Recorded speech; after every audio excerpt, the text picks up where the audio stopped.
Nasa San Francisco, California si Pangulong Ferdinand Bongbong Marcos Jr. para sa kanyang nakatakdang paglahok sa 38th Asia Pacific Economic Corporation o APEC Economic Leaders Meeting.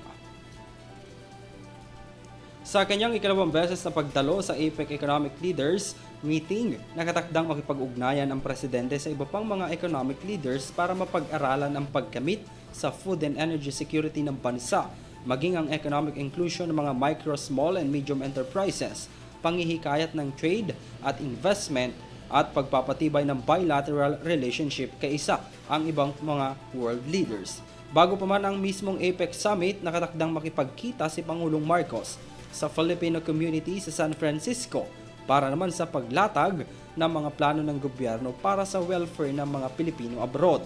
Samantala, bukod sa APEC Summit, may iba pang mga aktibidad at pulong na gagawin at dadaluhan ng Pangulo sa kanyang 6 na araw na pananatili sa Amerika para naman sa iba pang mga agenda at usaping may kaugnayan sa pagpapaunlad sa estado ng Pilipinas.